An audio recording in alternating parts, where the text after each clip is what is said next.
We're back. We are back with episode 147 of the Until Next Week podcast. Beat drop, it hit again. More. What? More episodes. That's what we're doing. Every week there's another episode. So if you wait until next week, there'll be another one. And another one. Another one. Another one. DJ Khaled in the house. Yes, DJ Khaled is here. And we'll put out... he's in the bathroom though. I don't think he'll make it on the episode though. Sorry about that. But maybe next week. And we'll put out more episodes if you guys pay us. Yes, buy the merch, buy the shirts, buy all our exclusive videos, buy our Patreon, buy anything and everything you can think of. All I want is $25 an episode. That's all he needs, and that's only that's $1 from each of you.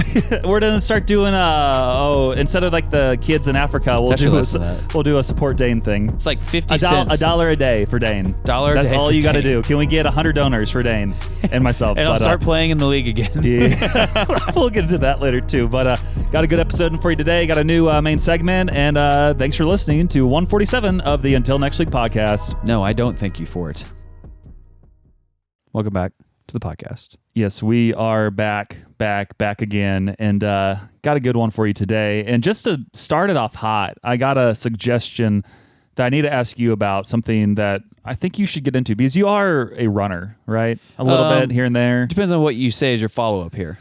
Well, there's apparently, I'll just read it to you. It says, "The Loco strikes back. The 9th edition of the International Taco Bell 50K Ultramarathon." I heard this. Is like 31 miles, and I'm just going to read this to you. It says, "It has been described as urban legend, more mysterious and barking spiders than the Barkley Marathons. The International Taco Bell 50K boasts a higher DNF rate," did not finish, "than the famed Leadville 100 trail race." The Leadville? I've heard of that, yeah. That's 100 miles. Yeah. As the tale is told, the race began with a hot tub, a stoic Russian, a short king from New York, and Susie. The race has been held annually in Denver, Colorado in early October, which coincidentally coincides with International Taco Day. It's a good idea to engage in gastric training. If you complete the challenge, you'll be deemed a survivor, revered, and heckled for life. Before I read any more, what do you think this ultra marathon involves? And just so you know, it did already happen this year. So you have 349 days and 17 hours, 53 minutes, and 12 seconds to prepare for next year. Well, I saw a video on it, so should I still answer this question? I guess you just say like one thing, and then I'll read it to you. You have to stop at 9 of the 10 Taco Bells on the route. Yeah, and eat something. You definitely saw this. Yeah. It says race rules: you be present at all 10 Taco Bell stops along the course. Zero tolerance for course cutting.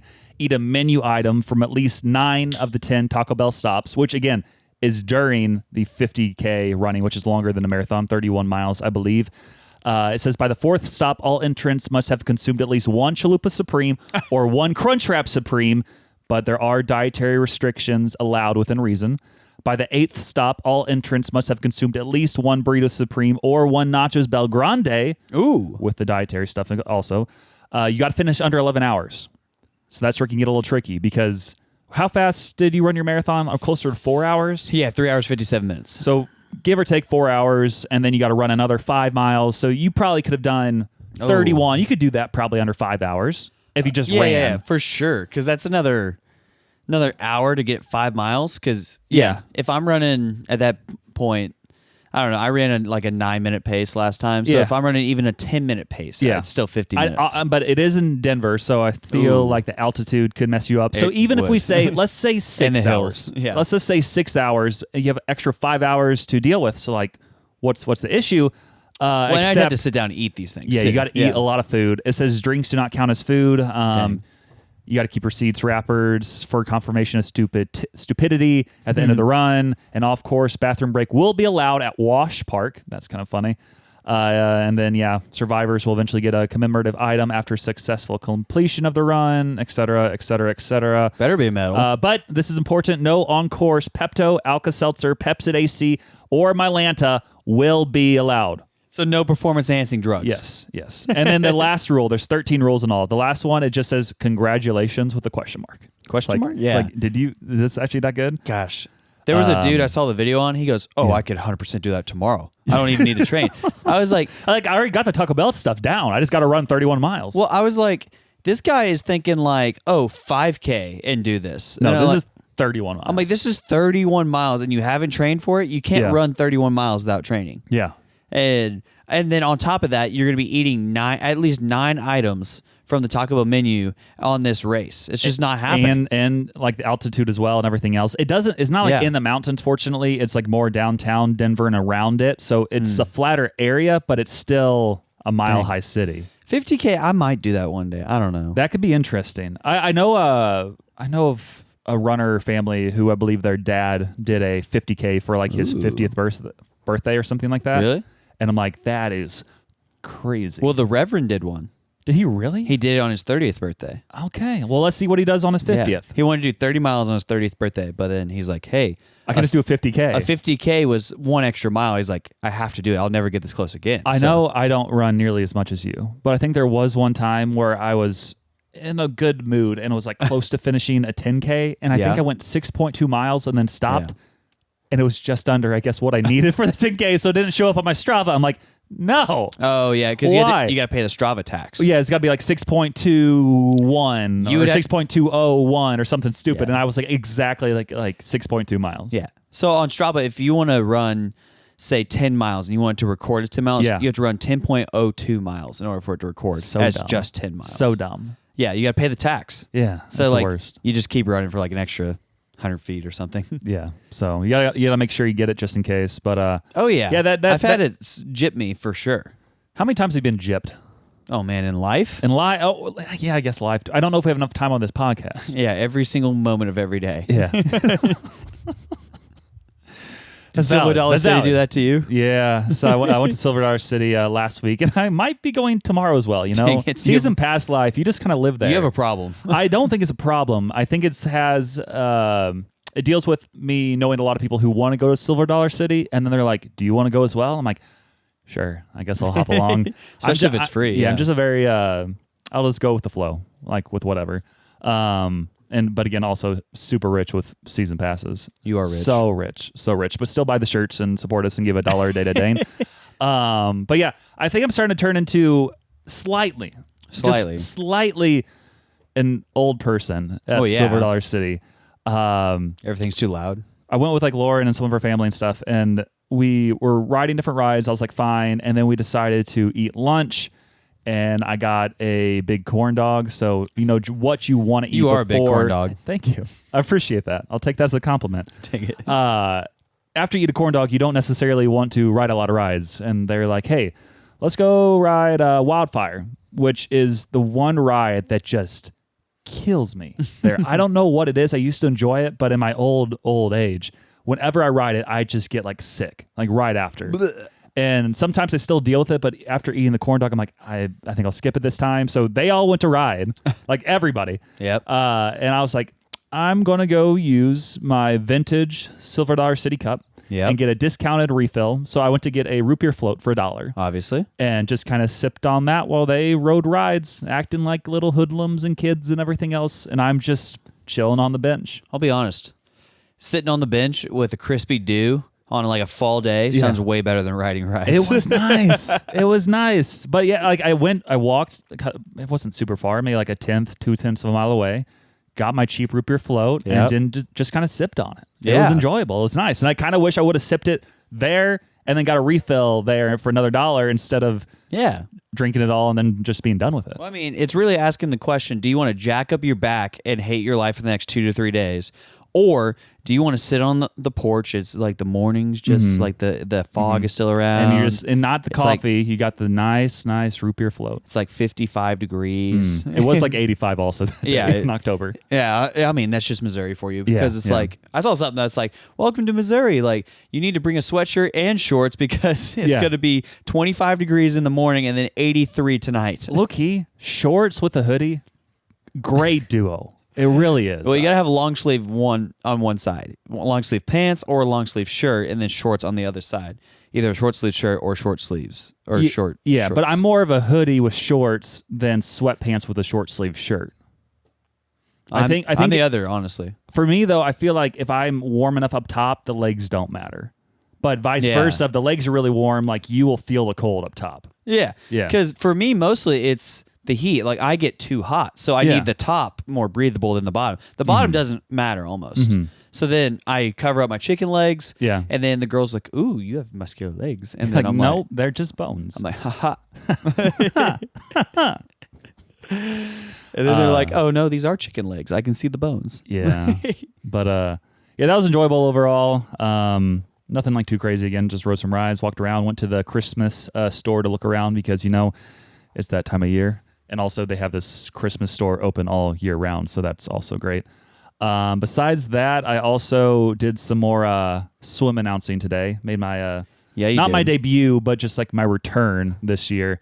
I think it was last night I announced, and I did as well today. Overall, went pretty well, and I think I have some good job security because I heard the last time they had a meet, I wasn't able to do it. They had someone else fill in, and multiple people were like, "Yeah, he wasn't good. He was pretty bad. He didn't say all the names sometimes. The last guy wasn't good? Yeah, he didn't say the names of all the people who were about to get on the blocks, and they're like, okay, I guess I'll just start the race without you saying all this, or he would pronounce the names wrong, or it'd be quiet, or whatever else.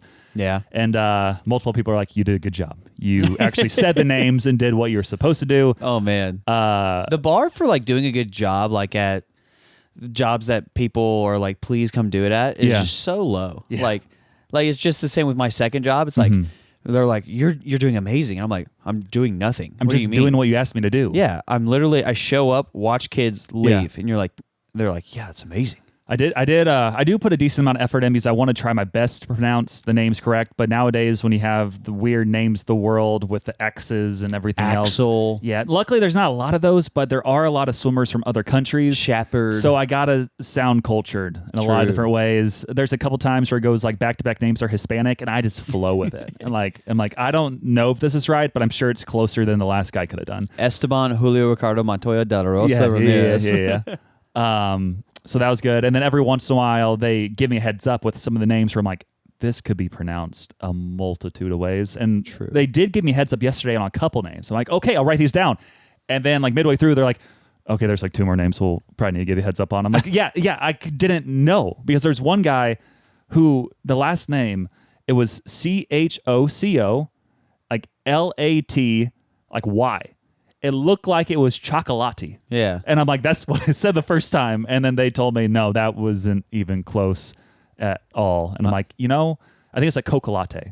And I'm like, see, thank you for telling me. So then I fixed it going forward. But, I put that effort in. If they tell me how to pronounce the name, I'll do my best to pronounce it that way. And then also randomly today, they're like, hey, this one girl in this one race, it's her birthday today.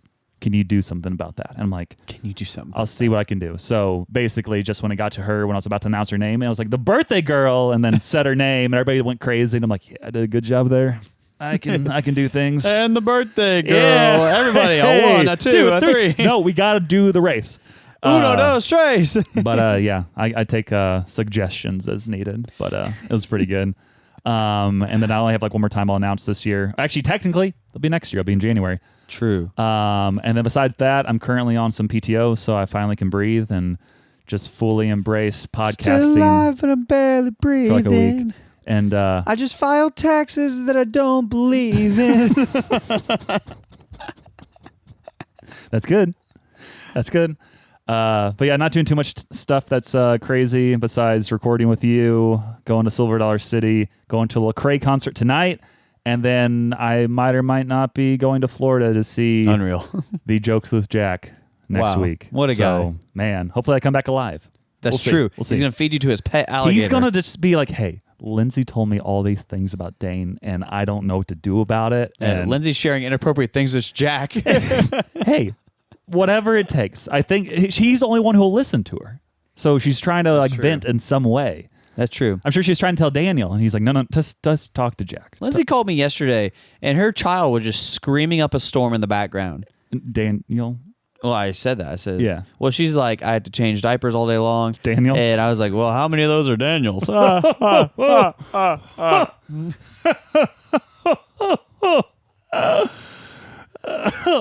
does this button do? Then a 5th grader. And no, you're not Dane, because you never remember what the button is. I don't. No. I'm like, what does this button do? Yeah. But I had a week as well. What did you say? I had a week. Eureka well. I had a week as well. A week as well. First thing I did this week was I read the lyrics to Wood, the Taylor Swift song. Did you not know what they were until? No, I'd heard they were inappropriate, also, but I didn't know what they were. 2 weeks ago, no one caught this. Not even the comment section. I'm really disappointed. We brought up briefly that she released her newest album. And like you said, like you hadn't listened or anything. And I casually said, it's like, yeah, you'd probably relate with like song 9 or something. And we just kind of kept going. Yeah. Song 9 is Wood. Is it? That's yeah, crazy. No one caught it. Like not even the comments. I'm like, that was a subtle phrase for me. No, that's good. That means nobody's listening to it. I know. But I figured there'd be at least one person. Like classic. Yeah. But so what were your thoughts on Wood? Terrible. Oh my goodness. It was wild. So you don't want to be what's it called? What the people wood cutters? Oh, a beaver? Not that.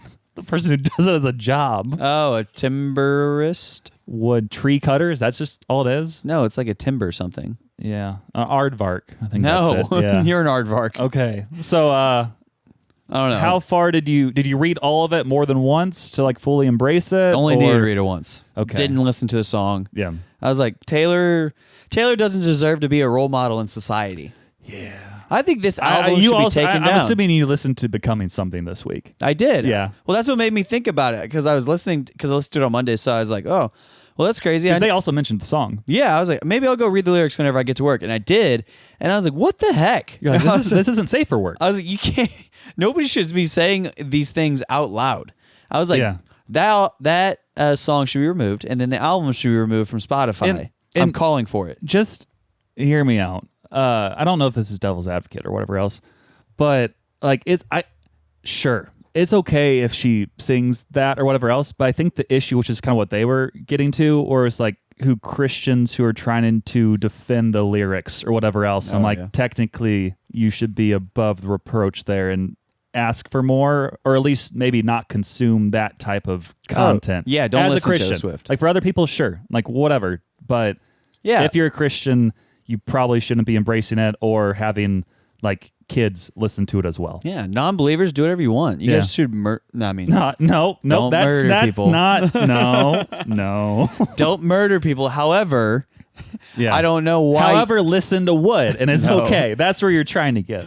Don't murder people. However, I don't understand why they think murder is wrong from their perspective. Yeah. And because without the Christian faith, there is no right or wrong to anything. Yeah. So the only reason there's right or wrong in today's culture is because of the Christian values that our forefathers sometimes upheld. Which one's your favorite? The Thomas Jefferson Bible. Nice. The one where he ripped out all the things that he didn't like in the Bible and put in things that he wanted to have in the Bible. Just like Joseph Smith. Oh my goodness. Joseph Smith, like you start to like hear about it and look into it, he had a revelation that no one was around for and no one can corroborate. Yeah. And he's like, yep. God told me I can have as many wives as I want. And in fact, it's to his glory. Yep. Don't ask questions, but yeah. And he'll be coming back to Kansas City someday soon. Can't wait. Yeah. But what did I do this week? I'm glad you asked. So the youth group on Sunday, I was teaching over there was a time for everything, right? And we did a youth group time capsule. And I didn't bury it in the ground or anything because I was like, that sounds like a lot of work. But then also I was like, I'm not going to make it like 25 years or anything like that from now. 25 minutes. I mean, they have a short attention span nowadays. They probably would forget about it. Yeah.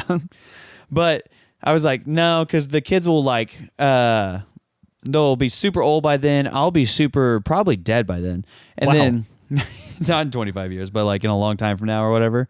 Both questionable. But then I was like, I don't know. I was like, what should I do? I should do a year from now. That way they'll maybe still be in the middle school ministry. Yeah. And I can show it to them next year. 8th graders, tough, but the 7th. Well, some of them might still be there. Yeah, they might. Well, I mean, they'll be back. They'll be, that'd be crazy, but also true. And, So then I took some stuff. I took like a youth group hat that we have, a youth group a schedule that we have for the fall semester and put it in there. I wrote 6-7 on a note card and put it in there. 6-7? So because hopefully it's not a thing a year from now. Mm-hmm. And then I put in a Wallow water bottle that I found in the Lost and Found in there. I thought you were going to keep that for yourself. That was a different one. Oh. And I kept the white one for me. And Someone's be like, I don't know where my wallet is. You're like, I have no idea. Just in the time capsule. Come back in a year and I might find it. Who knows? Man, that's funny, actually. Yeah. And then what else did I put in there? I put a Nerf gun in there. I put McDonald's hamburger because it'll probably be the same. Ew, no. Yeah. I put a roll of toilet paper because we mummified a kid on his birthday on Sunday. Did you put him in there? No. Like fully embrace the mummy part? Yes. Yeah. Because we were playing a game and I was like, man, the kids need like incentive to like want to play the game now because they're a bunch of ridiculous kids. Hoodlums. And so we can either do one of two things, carrot or stick, right? And so carrot, like, here's a reward for doing it, or stick, like, oh, if you don't do this, this is the punishment that's going to happen. So I was like, well, the reward is always like more money than I want to pay. Eternal life with Jesus. Oh, sorry. Well, that too. Yeah. But it's like a random game that we're playing. So I was like, okay, well, we have like a bunch of rolls of toilet paper in the closet. I was like, what if we just mummify one of the students on the losing team? That'd be fun for everybody. It's close to Halloween. That's how we'll sell it. Yeah. It'll be but great. then you're like, oh no, probably shouldn't have said it that way. We were close to the fall festivals. Yeah. We're close to not the pagan worship. Speaking of that, are we going to crash the K-Life fall party this year? It's be the first year we haven't been there in like 4 years, 5 years. They told me to go to the, or Abby Palmer. Of course. Told Shout me out. to go to the pool tournament. And I was like, I can't go to that. Like, if Ethan invited me, yeah, go. She told you, but then I don't get an invite. What the heck? We Only weren't half there. the pod? You weren't there. Wait, where was it? I think it was at Young Adults. Okay. She's like, you should come to the pool tournament and defend your title We're with just me. over there drinking, doing all the drugs. And you're like, hey, yeah, I was in K-Life back in the day. I saw and then my leader left to go to Florida, and I fell apart. I saw Taylor there. Curse you! Or I saw Taylor at Chick-fil-A, and she was like, yeah, you should have came. I was like, oh, it already happened? Yeah. I was like, I need an invite before I just start showing up to things. I thought it was usually later in the year. The pool tournament? Yeah. I don't know. I mean, they're doing a lot of stuff different this year. Yeah. Yeah, they have freedom finally. What's her face is Kylie. She's like in charge now. Jenner? Yes. Yeah. But also in the time capsule, what I put is I had the kids each write a note on a note card to their 1 year from now future selves. Yeah. And when I started, I only read like a couple of them, but just ridiculous things. Yeah. Someone like confessed like murder. No. It's like, hey, this is where I hid the body. It's crazy. No, this kid wrote, Dear Isaiah, just always remember, LeBron's not the GOAT. Sincerely, Isaiah. And I was like, that's what you want to say to your 1 year from now? It'd be funny if you told yourself a joke and you forgot about it. It's like, oh, that guy was funny back then. Man, this girl goes, Dear Jessica, I hope you're having a good day. P.S. Halloween soon. All right, goodbye. You just stated facts. That's all you did. Because I'm like, that's crazy. I put it to be opened on October 11th, 2026. Yeah. And so I'm like, okay. I'm like, these notes are ridiculous, man. I can't wait till they're a year older and they're just like, wow, that's what I wrote to myself? Yeah. Yep, that sure is. So I did that. And then I also, we had executive team punishments this week. So. Did you get to help choose the punishments? No. Because you're not executive. I'm not. Not yet. Not yet. Not until I overthrow the government. Yeah. Or you get your own picture in a spacesuit and hang that up. We saw that the other day at church. We saw it through the window. I was like, oh, that looks pretty nice. Neil Armstrong. That's what it is. And so in light of that photo, what it is it's incentive because none of us were doing our check-ins. I was one of those people. Yeah, we've discussed that. So yeah, so they you do it too early. It's like, no, wait till the end of the day. Whatever, yeah. And then this week we all did our check-ins, so we got fuel. So we flip a coin that's either heads, it's a reward, tails is a punishment for the exec team. Yeah. So it landed on tails this week, and then they brought up the wheel of torture, and it's this. Yeah, I know, Nice. right? It's great. So then they have this wheel that they're going to spin. There's a bunch of different punishments on there. One of them is wear Thon-themed T-shirts, which is one of our executive dudes that we love to like give a hard time to. Yeah. And so the exec team would have to wear a T-shirt with his face on it. Brad would have to preach in it. It would be thong. It would be awesome. Yeah. Thong. And so that was one of them. But then there was another one that said vandalize exec team's cars. And I was could be a dangerous one. I was like, yes. And I started chanting for that one. And then I was like, vandalize. Vandalize. I was like, vandalize their cars. Yeah, vandalize the cars. It just reminds me of like the Parks and Rec town hall meetings they used to have where anybody would just start random chants. Yeah. Like, I don't even know. Vandalize Vandalize your cars is good though. But the best part is this is directly after staff prayer. It goes staff prayer, Vandalize your cars. That's exactly what happened. Because staff prayer to vandalize their cars, and then prayer again because their cars are going to be vandalized. Yeah. But the thing or the website that they have it on, I use it for youth ministry sometimes, so I know you can rig the wheel to get it to land on what you want. So I was like, okay, they're gonna have it land on this like regular one, like that's not so bad. Yeah. And I was like, whatever. But they actually spun it and it landed on vandalize their cars. Oh no. And I was like, yes. you pull a bat out of your back pocket Oh, somehow. my goodness. It's like, no. Apparently, the exec team had no idea of any of the punishments on the wheel. They had no idea. They had no idea. And I was like, do you guys know? So you get to vandalize all the cars or just one? All of them. Yeah. So one of them was out because they were having a personal thing with their family or whatever. So church. So we have to take a special offering this week. Someone vandalized all our vehicles this past week. And it was the rest of staff. we don't know exactly how it happened, but we really need this special offering, so please help. True. So then the lady who's the director of all this stuff, who like putting on all the things. Yeah. She goes, all right, exec team, go pull your cars up to the front. Everybody else get into one of these four corners. And then me and imagine like all the people who would take it too far all went to the same corner. You, me and Reverend Banks.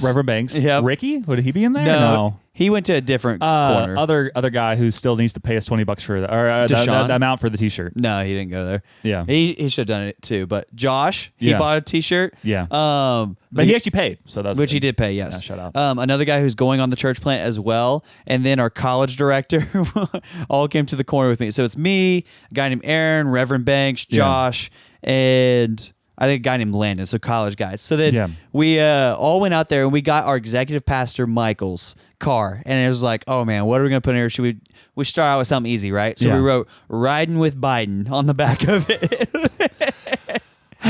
That was the first thing we wrote on the back of it. Yeah, and then we wrote "Yes, we can." Harris 28. Oh my word! Just everything where it's like, just no matter what, it's like this. People look at me either one way or another, like no matter what. And then we wrote "coexist" on the side of one window. And then we put "honk if you have to poop" on the other side of the back windshield. And then I put on his passenger side, like front window, I put "call for free chickens," and I put his real phone number on there.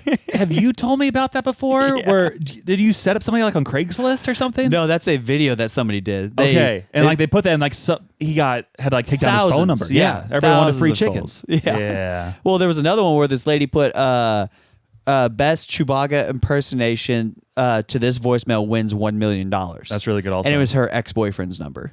That's crazy. That was awesome. That's good though. I'm like, that's awesome, man. And so, yeah, all of which. So we did that. Some other people wrote on one of the girl exec members, "I'm pregnant with twins" on the back of her windshield. Which is hilarious. What if she is? She said she's not. Triplets. She already has 2 kids, which is a good amount. Here's what you should do. On all their cars, you personally should have had your own Venmo code and said, "Just married, please donate to the honeymoon." Somebody did that. With their own Venmo? Somebody did, "It's my 21st," and their Venmo. That's brilliant. That's what you should have done on each car. And you could have got, I don't know how much. Anything. You probably would have got a few bucks here and there. Anything. It would have cost me nothing to put my Venmo on there. Man, you miss out on a prime opportunity to get your name out. Or even better, you just put our podcast link on one of those. People are like, "What's this?" And I'll listen to it. And then those people buy shirts. And then donate $1 a day to Dane. I'll be honest. $1 a day to Dane. $1 a day to Dane. There we go. $1 a day to Dane. Yeah. DADTD. D to the third power. Yeah. Dad Tud. Wow, $1 a day to Dane. That's crazy. But yeah, I thought about the Venmo thing. I did not think about the podcast thing. Man, if I'm being honest, missed out on a prime opportunity. So that was really you have fun. to wait until next week to see if there's another punishment. That was really fun. And I the cars again. I hope that we have it on there again. Did you break their windows? No. Dang it. I told the lady who puts it on, I said, she goes, "How do you like the game that we're playing?" I was like, "Oh, I love the game." She goes, "How do you like the check-ins?" I was like, "I hate the check-ins."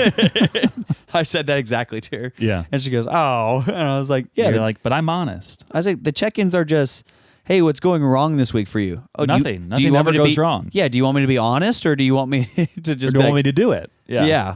I'm like, I'm not gonna be honest. We don't have enough time to be honest, and there'd Yeah. be subsequent meetings if I was honest. Yeah. So Nice. things like that. Well, that's pretty cool. My hips feel that way right now, and my back, and my knees. Oh, that came out of nowhere. It really grinds my gears that I forgot there was no lyrics to that button when I pressed it. You We think should I would have remember lyrics. eventually. What were you saying? We should have had lyrics. Yeah, one of these days we'll have Dane sing a Grinds My Gears song. Grinds my gears. I want to Yeah. make it like a Da da da da da No. da. Get a Barney background song to it. Yeah, so Grinds My Gears. I didn't win $1 million. Oh, Yeah, it's really disappointing. Still playing the McDonald's game week after week. Not week after week, actually day after day, because you can get, again, those 10 free codes a day. Better do it because you get some free food at least. Today I got a free bacon, egg, and cheese biscuit that I picked up at McDonald's. But they also have the big prizes like the $1 million, and apparently somebody's already won that. So boo. I still have a chance to win like multiple cars and Need that. multiple like record players, vacations, million airline points, etc. So I'll still keep playing. It's still worth my time, but I will not win the million, so that's a little disappointing. If lame. one of you won the million, hit us up. Yeah, the Mega Yeah. Millions. Yeah. Or if Wow. you just want to, hit us up. Just hit us up. Pay off all my $1 a debt. day to Dane. $1 day to day. $1 a day to Dane. So that's really all that grinds my gears right now. I'll keep on doing it. And yeah. Oh, one other thing that grinds my gears with the McDonald's game, because you have to like request codes, there's like a whole Yes. process. You request it, you get a code, you put that code in your email, and then they send you the codes to type in. But sometimes they wait like 3-4 hours to send you those. Unreal. And I didn't fill it out until like 7 p.m. And it stops at 10:59 p.m. Central Time. I got the codes like at 10:58. So I was in a rush to try to get as many as I could in for that day. Only got 3 in. So then the next day, Have you won anything? the biggest prize I've won besides like multitude of like food things was like 2 months premium subscription with Of what? Peacock. Oh. And I've got like twice. I don't know if it's only for new customers or if you have a membership, you can just like get 2 free months on top of it. But I've Yeah. got 2 of those. And then I think I've got like 3,000 McDonald's points and like 1,500 points. 6,000 is for the highest food item there. So if you have 6,000 points, you can get like a Big Mac. And You can then, get a Big Mac. Yeah. And then I've got like multiple like snack wraps or biscuits or A biscuit. frappes, etc. Would you call me? Yeah. It's still worth it. Like each day, you'll at least get a couple of free food items. True. So it's worth your time, but you will not win $1 million. So if that grinds your gears, I'm sorry. For the Grinds My Gears intro, Yeah. I want to sing it like I can't remember what kind of music this is called, but that song that's like, because tonight will be the night. Grunge rock? Yeah, Yeah, I want to do a something like that. grunge rock intro. Yeah. Maybe one of these Cause days. right now it's time for Grinds My Gears. Mom, why you in my room? Mom, it's not a phase. I love Grinds My Gears. Here, I can probably find you a grunge rock. Yeah, can you give me a grunge rock background? Let's see if they have it in this audio library. We do it. Oh yeah, They have a lot of things. Let's just click one of these and let's see what it's like. Let's hear. Here we go. Oh, I don't have it plugged in. Sorry, Oh. I'm a unreal. Well, I'll talk Holy about my Grinds My crap, I'm Gears a- while you do that. No, it take 2 seconds. Oh, okay.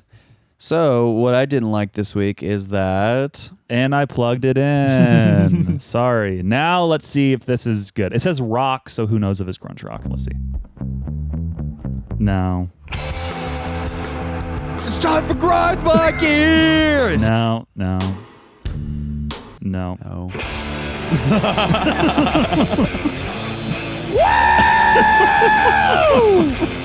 I like that one.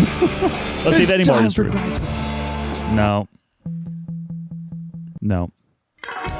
No. No. No. No. Grunge rock. No. That's that has words in it. It does. I think the only good one out of those is that one called Jumping Off right here. Yes. It's time for Grinds My Gears. So yeah, that's an idea for the future. So, but what grinds your gears this Oh, week, I'm Dane? glad you asked. Yeah, sorry. So I was teaching on Wednesday night. It was about Whispers and War Cries is the name of our sermon series with the kids. Dang it. And it's Psalms of Lament and Psalms of Praise, essentially. Yeah. And so we did War Cries this week. And so I was like, kids. War crimes? Yes, War Crimes Yeah. for kids. So no, I was like, kids, what's a war cry that you guys can think of? In fact, what is all of the slogans to these different like restaurants that I was pulling up? Yeah. And like they got 4 out of 5 wrong, and it's like McDonald's, I'm loving it. Yeah. Taco Bell, and they were like, I'm loving it. And I'm like, no, think outside the bun. I'm like, these are easy. And then even Burger King, I was like, Burger King, and they were like, I don't know. And I was like, at BK. They're like, then they got it. They're like, have it your way, you rule. I'm like, yeah. And then the only one they got was Nike. They were like, just do it. I'm like, yep. Does anybody wear Nike? Great. And I was like, but honestly, the greatest war chant I can think of is the Chiefs tomahawk chop, which isn't true. Yeah. You would think that. You would think that, and you would think all these dang Chiefs fans in the audience would know that. No, because they're bandwagon Fans. Because I screen recorded a video of the entire stadium. They had a video on YouTube of them doing the tomahawk chop, and I'm playing it, and I set it up beforehand. Everything was great. The sound worked perfectly. It was going to be awesome. And then what happens before every week is the worship team goes up there and practices and stuff like that. And then I go up there and I teach afterwards. And so I get up there and I teach, and I go to the video, and it's just silence. And I'm like, it's just a video of this camera panning around the Chiefs stadium, and I'm like, dang it, guys. This isn't what I needed. And they're not over there. Nobody's over at the sound booth. And I'm like, well, I guess I was like, guys, it's the Chiefs war tomahawk chop, and they start doing it. They're like, whoa, whoa. They don't know it. That's what they did? Whoa. Yeah. I was like, nope, that's not it. And that's what the kids were doing? Yeah, they were doing it wrong. And I was like, that's not it, guys. It's whoa. Cue the Michael Jordan quote. Yeah, they're like, I'm like, guys, you guys don't even know your own team's chant.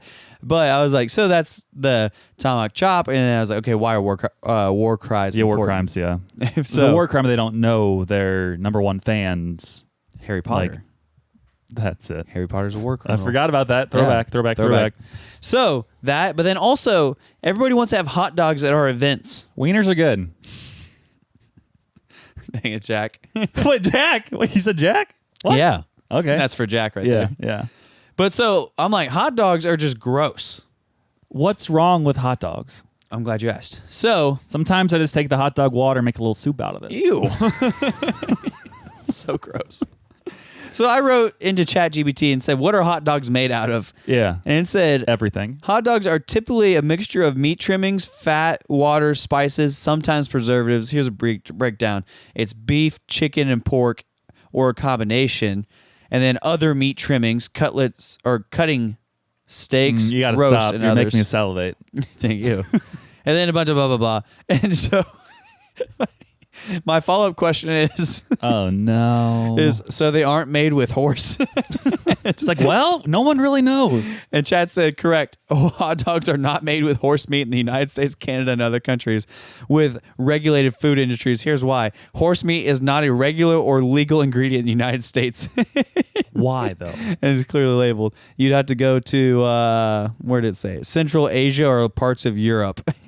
I'm like, whatever, dude. Maybe that's the kind of hot dog you would like. I think it's made out of horse meat is what I'm saying. And so I heard that it's made out of like hooves and bones and horse meat. So I was like, I can't eat that anymore. Sounds so good. Ew. I'll eat brats though. Brats Brats are are good. nice. Yeah, Brats are nice. Brats are actually really good. Yeah. Johnsonville. Oh, so good. Oh yeah, they make way better than hot dogs for sure. There was one time though. Brats can be a little iffy. They had like $1 brat day at the Springfield Cardinals games. Oh, yeah. Like AA for the St. Louis Cardinals. And there was one brat I had. I think it was like boiled. I think it's pretty much how they heated it up. And you know, there's like that covering around the brat. The casing, yeah. Yeah, I took a bite and all the inner parts of it came into my mouth, and then it was just like the leftover casing. And I'm like, I'm not hungry for brats anymore. That's so gross. Yeah, I'm like, this should have been taken care of at birth. Makes me want to throw up. Yep. Yeah. Ew.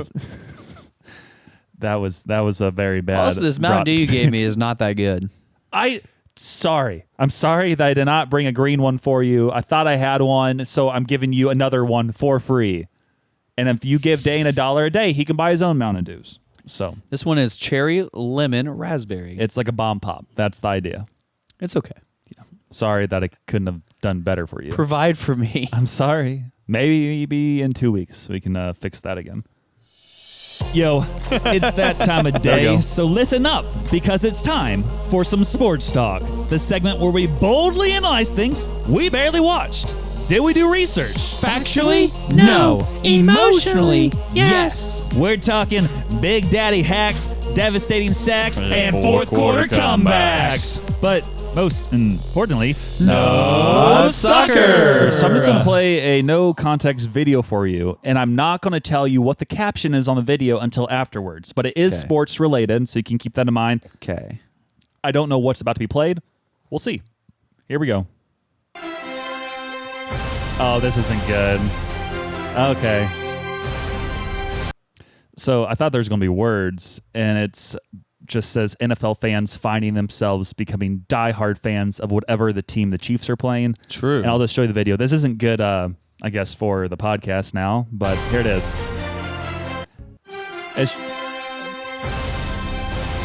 I don't really get it. Is actually. it hands raising right here? Maybe. I don't really get it. I thought it'd be funnier.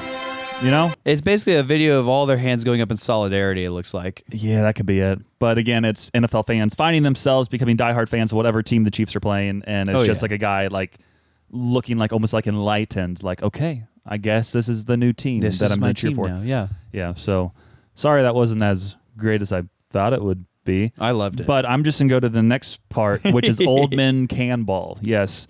Joe Flacco, one of the oldest players in the NFL. He's like, what, 41 years old? He's 40 and Rodgers is 41. Yeah, they both played against each other, and most people are like... oldest one. Yeah, and people behind like Brady. Brady has like all the games. It was Brady versus Brees, in 2020. Their combined age at that game was like 87 years old, and this one was like 82, 81, 82. Yeah. But they played against each other. I don't think a lot of people expected much, but they both went off, and it was they went off.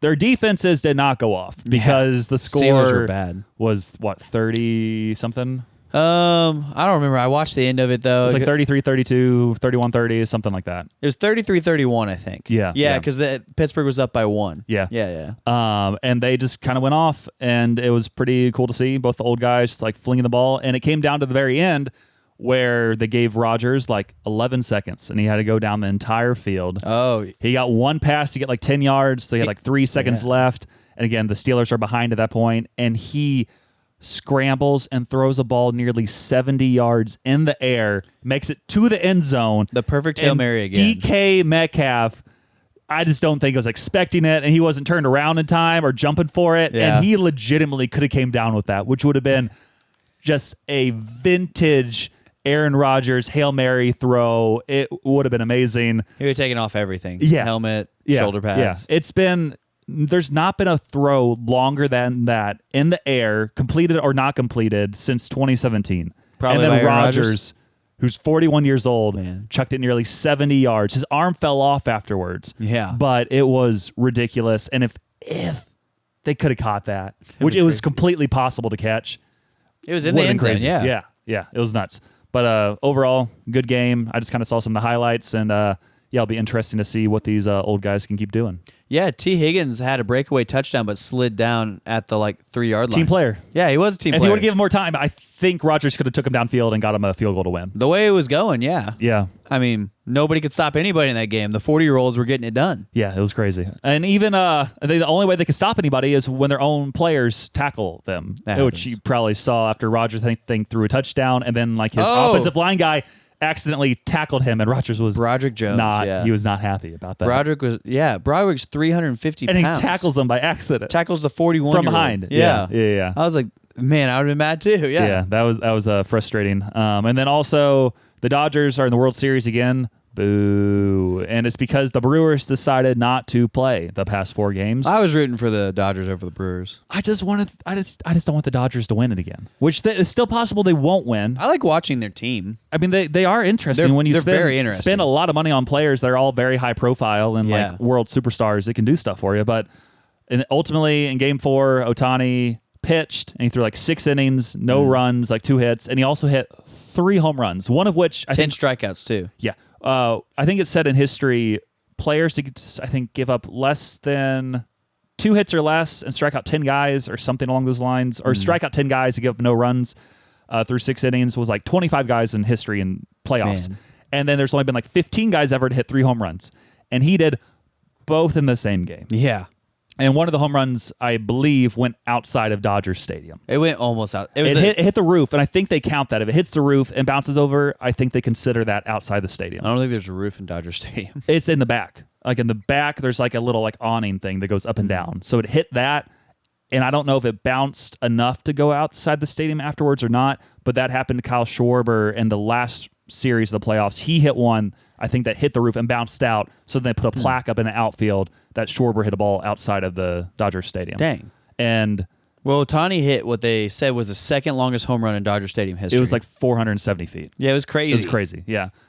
So that was just ridiculous. Mariners and Blue Jays are still trying to figure out who's going to make it to the World Series currently. What's the series at in that? Right now, at time of recording, Mariners are up 3-2. Dang. I really don't want Toronto to make it because Mariners have never won a World Series. It would be cool to see the big dumper get a ring over Ohtani. I think it would have to be, if whoever's going to beat the Dodgers, I think it would have to be the Mariners. They just have the pitching to do it. And also, their hitting's pretty solid too. Like Yeah. they got a good team. Like I think they could beat them. But again, I also thought the Brewers would win at least one game. So who knows what's going to happen. And then the only other thing I have is I need to figure out some trades soon, specifically in the Guillotine League with the Ghostrunners, because I have a lot of guys with a week 10 bye. Oh, yeah. And I don't know what to do. And I'm just going to read you. Go get Derrick Henry. Someone did offer me a trade. For Derrick Henry? I don't think it's a good trade, though. Well, read me the trade. So currently, here's the pending trade.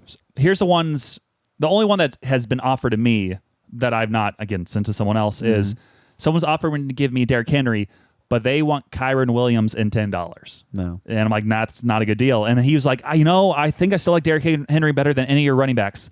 My running backs are Kyron Williams, who's top 10 currently, and then also the guy for the Cowboys, who's also top 10 running back. Javonte Williams? Yeah, both guys are having a much better year than Derrick Henry. And this guy's also on the verge of potentially getting eliminated this week.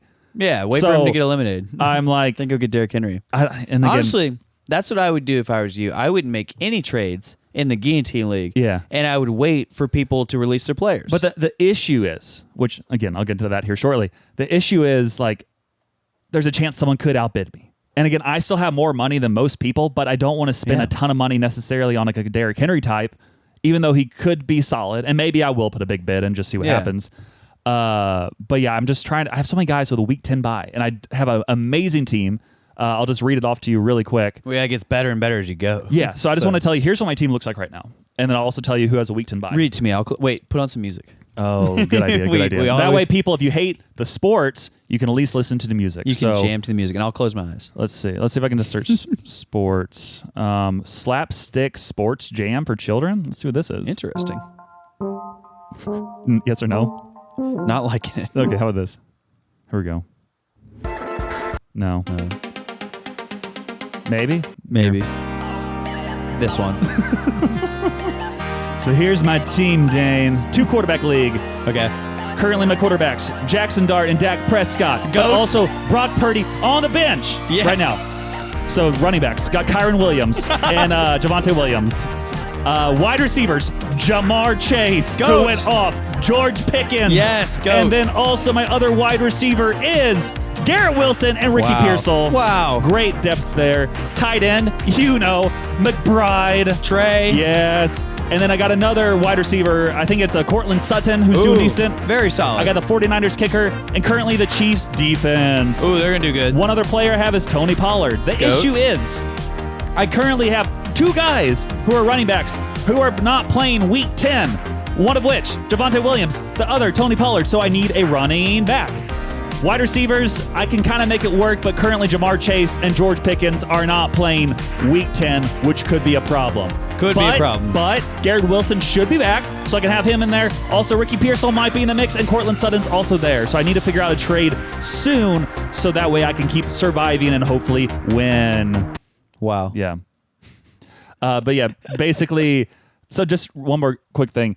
I was able to get Jamar Chase this week because I was looking, and like he's not ranked super hot, but he had 2 good weeks in a row. I'm like, he had a really good week when Joe Flacco was throwing to him last week, and I'm like, I think Joe Flacco could be the cure here. So I casually put in a bid. I kind of went back and forth, like, how much should I bid here? Again, you have like $100 to work with for the year. Yeah. I still was at like $92, $94. And I'm like, he's worth, I think, over $20 to me. Oh, yeah. I don't know how much. So originally I was like 24, and I was like, well, I'll probably be mad. I think he's worth like 25, and then eventually I changed it to 26. Yeah. Ended up getting him. The second highest bid was like 18, so I'm like, dang it, I should have kept it at like 24. It's not that bad, yeah. But I'm like, I think this could help my team a lot. And then he went off for his best game of the year with Joe Flacco and had 46 points. Yeah. He Which would is- have doubled in bids which this is week. crazy. How many targets did he have this week? Was it 23? 23. Yeah. And he broke the record for the most catches, 16. And I'm like, Oh my goodness. yeah, I think he'll be fine going forward. But again, he has a week 10 off, so I need to figure out who to keep in place for him to have a good year. And then randomly, Garrett Wilson is projected not to play this week, so someone dropped him to pick up someone else. And I'm like, Yeah. What are you doing? He's going to be out like 1 week. Yeah. And I'm like, what are you doing? So I picked him up, and he has a week 9 bye. So as long as he's only out 1 week, I can have him in for week 10, which solves one of my problems. So my main issue right now is I need to get a running back. And then also I need to make sure that Brock Purdy will be able to play in 3 weeks, which I think he'll probably play next week. But this week he's, I think, sitting out one more time. One more time. Yeah. So it'll be interesting. If I make it past week 10, my team is dirty. Dirty birds. So dirty. And then the only other thing I'll have to figure out is week 14, I would have 2 quarterbacks sitting out. But at that point, so many people will be eliminated, and there'll be plenty of quarterbacks I can choose from. Shouldn't be a big deal, but it's a lot, and I'm kind of excited, and my team's looking nice. The only team that could beat that team is my dynasty team. Oh, okay. That's what you think? You think your team could beat Garrett Wilson, Brock Purdy, McBride, Pickens, Chase, the Williams sisters, the Williams brothers? sisters. Who do you got? Let me go to my dynasty team and this is here. part of your sports talk. I'm done with my sports talk for now. Perfect. Yeah. My dynasty team is 6-0. And quarterback Dak Prescott. Yep, same. Nice. So we'll call that a We'll tie. cancel. We'll call it a tie. We'll call it a tie. Yeah. My first running back is Jonathan Taylor. AKA Jonathan Taylor's better than my guys. the first running back on the year. Yeah. My second running back is Christian McCaffrey. Okay, top 2 running backs. The Okay. number the one okay. and 2 so running you beat back. me in running backs. Easy. My first receiver is Rashee Rice, which I Chase don't is know better. yet. Chase is better. I would give it to Chase. Yep. I have DK Metcalf. Pickens over Metcalf right now. I would take Pickens. My tight end is George Kittle. McBride over Kittle. Well, Kittle hasn't played this year. McBride is the number 1 tight end in football. Not even close. I know. I don't know about not even close. Okay, He hasn't played but yet. he's the number 1. So, okay. My first flex is Drake London, So technically my first flex now would be Garrett Wilson who isn't playing. this week. But we're saying like in general. Who would you take, Garrett Wilson or Drake London? So what is Drake London had 26 points last week, but Garrett Wilson, according to the league I'm in, is the number 7 wide receiver Dang it. right now. Drake's number 15. So currently I beat you there. Okay, what else? And then I have CD Lamb. CeeDee Lamb. Okay, CeeDee Lamb's good. So currently, really just your running backs are better. Everybody's better. No, all my other guys are better, but Cortland you... Sutton's on my bench. It almost didn't sound like you said bench. He's my bench. On my bench. I mean, he will be on my bench once I put Garrett Wilson in, but again, he's not playing this week. So, but yeah, you got a good team, but my team's better. Except for the running backs, though. McCaffrey just changes the whole game. Yeah, he has not gotten less than 22 points this year. He's so good. It's crazy. I casually throw some trades to somebody. I was like, hey, I'll give you Javonte Williams and Brock Purdy, but I want Matthew Stafford and Christian McCaffrey. They have not responded. Yeah. Yeah. And the other one I put out there for another random trade was, hey, I'll give you Brock Purdy, Javonte Williams, and Cortland Sutton, and I want Baker Mayfield and Josh Jacobs. I really just want Josh Jacobs. Both of those would be great. I think Baker's the third running back on the year. Quarterback. Yeah. Or quarterback, But yeah. really, I just want Josh Jacobs, but I'm like, I feel like maybe I just throw Purdy in the mix and I'm like, let's flip-flop quarterbacks and I give you a Javonte and Cortland Sutton and whatever. And honestly, not horrible trades I'm giving out, but I need to figure out not horrible. something. Yeah. I definitely, the first one they're going to say no, but then that second one it's like, I mean Sutton's projected to be really solid, and they could probably use the extra wide receiver. Same thing with the other one. Like Brock Purdy's better than Stafford, but then you're like, well, McCaffrey's way better than Williams. So it's Javonte and Sutton. And then the one I had Javonte, Sutton, and Purdy, and I put this Baker Mayfield and Josh Jacobs.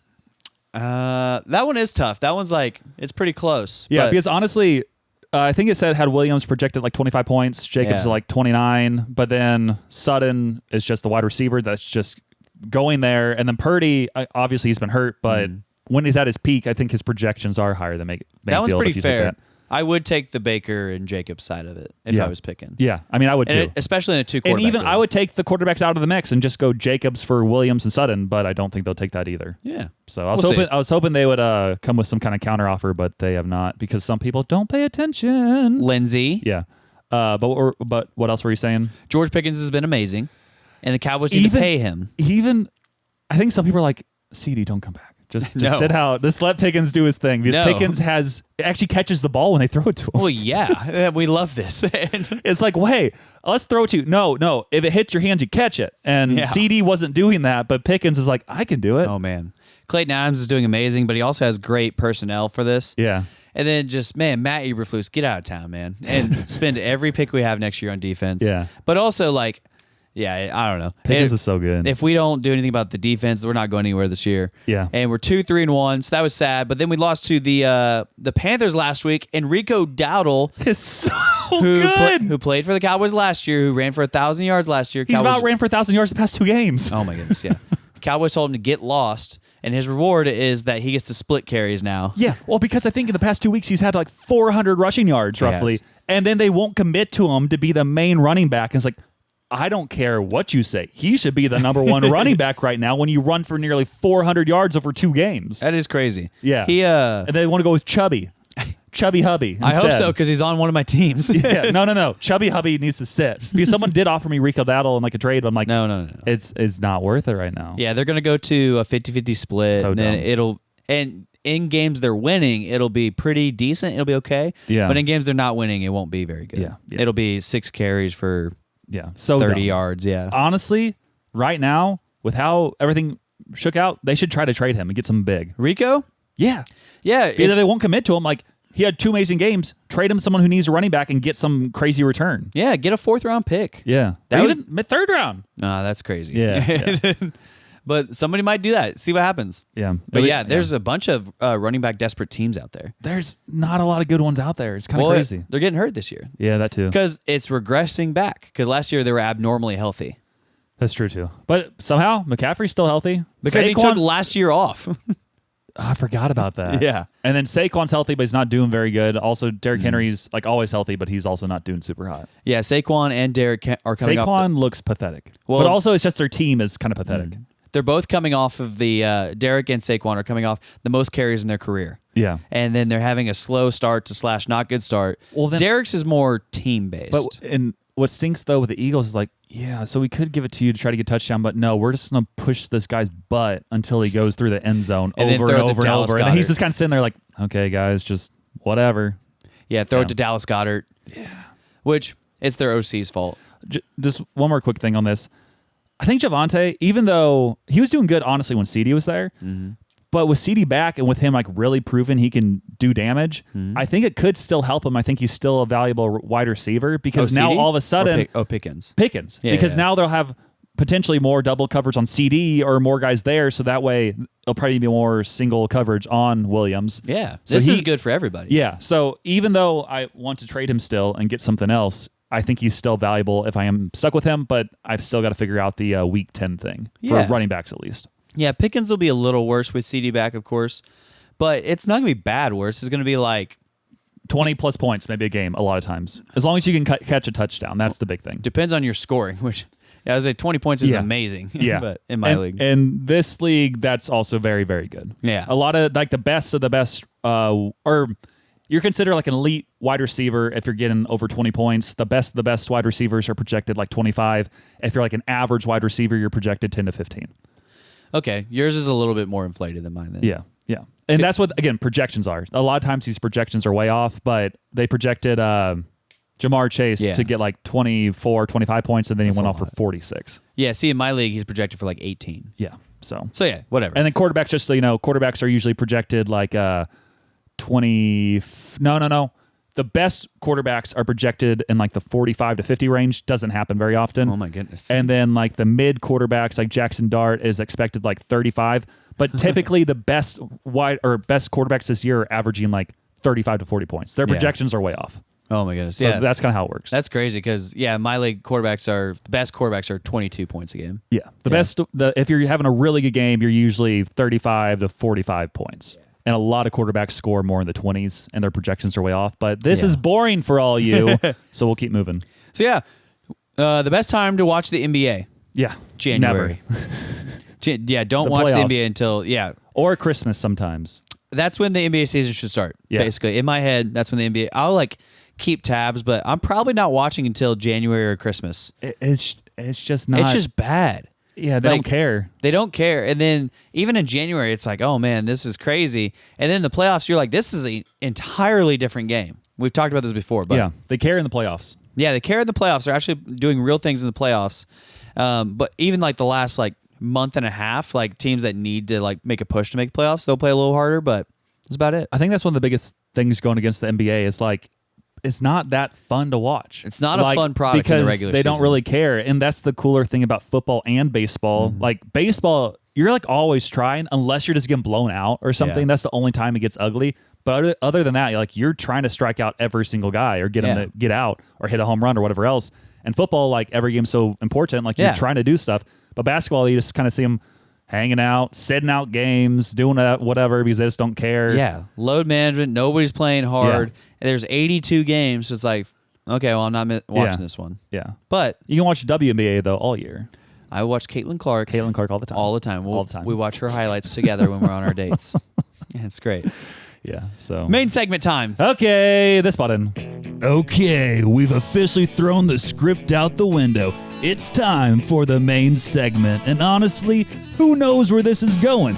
We don't. You don't. God does. But he's not telling. So new main segment this week. We were kind of looking around trying to do something a little bit creative. And I saw something online where they have a Reddit thread, like an online community, like Facebook except extreme.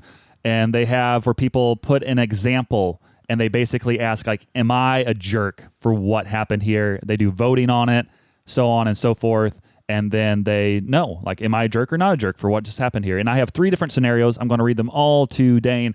And he's going to kind of try to figure out, like, is this person a jerk? Or are they not a jerk? And then kind of say other thoughts. And then I'll tell you what the consensus was after you guess. They're all jerks. If this person is a jerk or not. And, we'll kind of go from there. So lay them on me. Here's the first one, and I'll read you what the title is and then just kind of go into it. Each one's like a few paragraphs. So this one is, am I a jerk for replacing pictures of my cousins with pictures of my dog? My grandpa's birthday was a couple weeks ago. 6 weeks before his birthday, I texted all of my siblings and cousins, there's 9 of us, and told them to send me a picture of themselves within the next 4 weeks so I could put it on a phone case for our grandpa's birthday. 2 weeks later, I sent the text again saying I needed a picture of them, and anybody that chooses not to send a picture will be replaced by a picture of my dog. I had 3 cousins tell me to screenshot something from their Instagrams. I didn't respond. I sent a text out the day before I put in the order saying anybody that did not send a picture of themselves in the next 24 hours would be replaced by pictures of my dog. The same 3 cousins never sent pictures. Their spots have my dog in a sombrero, my dog at the pumpkin patch, and my dog in a chicken costume. They came over for my grandpa's birthday and saw him open his new phone case. They saw that their pictures weren't on the case and got mad at me for not picking something off their Instagrams like they told me to. I said that I sent 3 reminders to send me a picture with a clear warning that anybody that did not send a picture would be replaced with a picture of the dog. They knew exactly what would happen. My grandpa finds it hilarious, but their parents are telling my parents that I kept them off the phone case on purpose, and they want me to apologize. Am I a jerk for replacing them with pictures of my dog because they never sent me a picture? Then that's it. Absolutely not. Are you kidding me? They're mad because oh man. So they're mad because they didn't follow what you told them to do. With reminders. With 3 reminders. And their argument is that you didn't do what they asked you to do, aka the same thing that they just did. Yeah. And so, and then their parents are mad about it. I'd be like, hey, Aunt Susie, screw you. Like, are you kidding me? That's crazy. And again, trying to not to say what the answer is, like, in theory, if my thought process here, like, if they want them to take screenshots, why don't you just screenshot one of your own pictures and just send it? Yeah. It would take you no time, and then you could pick the one that you wanted. Yeah.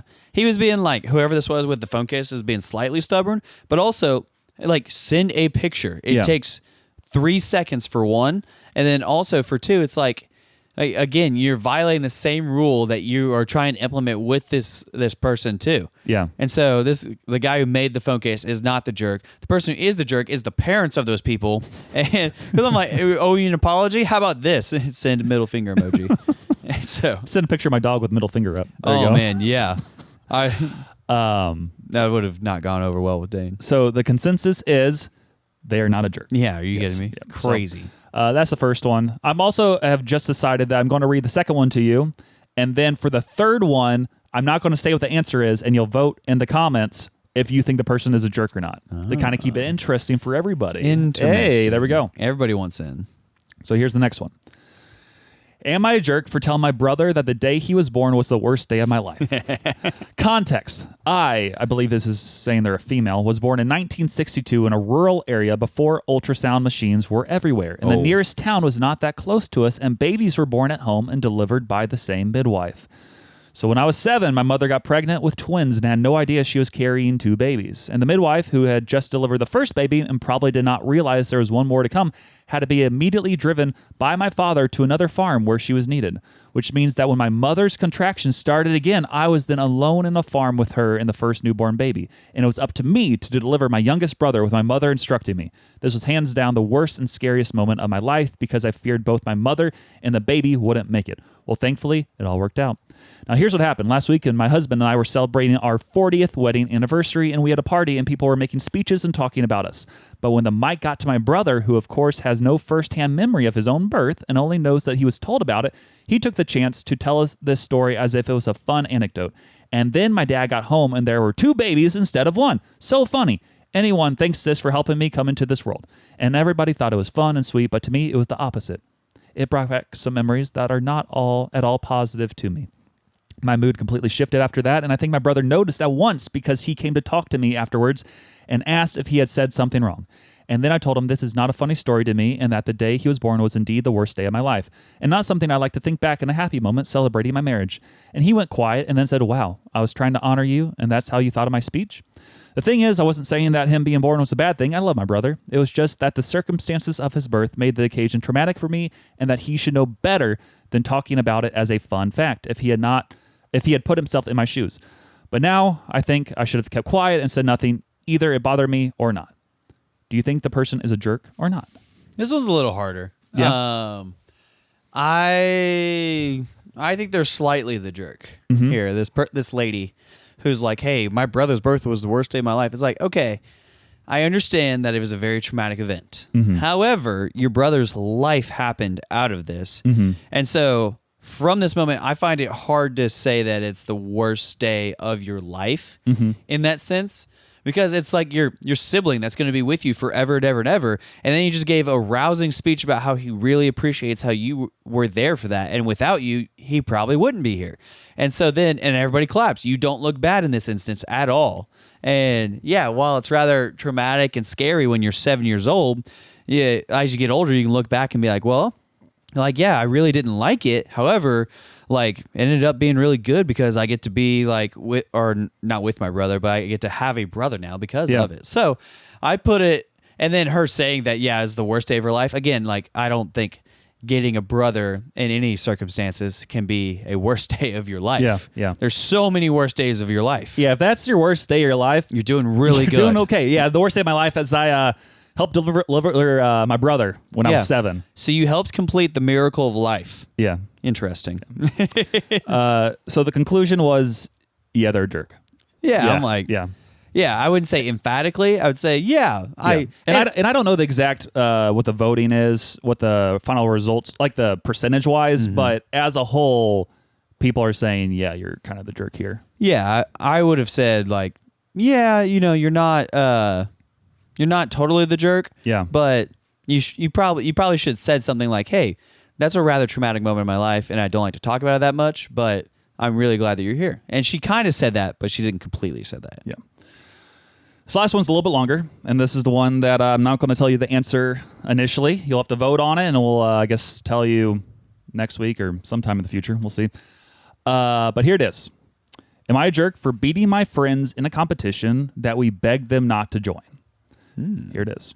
So I want to start by saying my boyfriend, 28 years old, and I'm 28. Who's a 26-year-old, are very... We.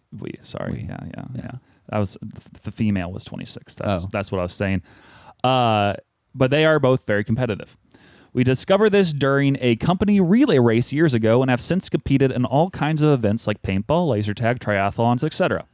Most of our friends know how intense we can get, so they usually sit out unless it's for fun. Losers. Recently, we invited our friends to a paintball tournament. I like where this is going then. Not to compete, but to hang out. These events often have a little bar area or food stall where people can watch from an elevated platform, kind of like Hunger Games. One of our friends and her boyfriend decided they wanted to compete too, even though they never played paintball before. We warned them it wasn't for beginners and that most people take it seriously since there's a cash prize for the top 3 teams. Oh, yeah. After like a week, we eventually told them straight up that we didn't think they should compete. They got annoyed and said they were adults and could make their own choices, so we backed off. Deal. Come tournament day, they were the only beginners and got wrecked in the 2 practice rounds. Yep. Then they ended up against us in the first official match, which was random, by the way. We didn't go easy on them, and the match ended in under 4 minutes. We made it to the final round, but ended up losing to a team wearing Predator masks. Yeah, we didn't stand a chance. That's awesome. Afterward, we went to the bar area, but noticed our friends we were competing with weren't there. Someone told us they had left, which we understood sometimes after losing you don't want to hang out. We enjoyed the rest of the day and went home. Later that evening, they called us upset, saying we should have gone easier on them because we're friends and should have at least let them get a shot in. I reminded them we warned them and that we treated them like we would any other team. Safe to say the call didn't end well. The next day, she posted on Facebook saying we tried too hard to beat them, only to not win in the end, making us seem like bad friends who are trying to embarrass them. Now, some friends and family are piling on, saying we were selfish. Others who were at the event say our friends are overreacting. I didn't think we did anything wrong, but now with all these people in my now with all these other people in my ear, I'm second guessing myself. So Reddit, am I the jerk? And there's a couple quick edits. The person put, I don't know how to make an edit to the post to add things, but I want to clarify some things. We invited more friends than just the ones that competed. 3 of our friends came to watch. It wasn't mandatory. I could have said no. We did not invite our friends because we think that we're the best. We are D4. Definitely not a beginner, but nowhere near a pro. We didn't have a problem with our friends wanting to join the competition. We were just worried because this wasn't a beginner tournament. Everyone competing was either going to be D4 or D3. We were already pushing our luck trying to compete against D3. I guess like D1, D2, D3, D4, I guess. Yeah. We aren't competitive in every game, just competitions and games with winning prizes. And then finally, a lot of my friends are part of tennis groups and bowling leagues and other paintball teams, and they invite us to watch them all the time. I didn't think it would be such a big deal to ask them to hang out and watch us. So, once again, are they a jerk for beating their friends in a competition that they begged them not to join? Well, how do you think Dane's going to answer this question? I think you...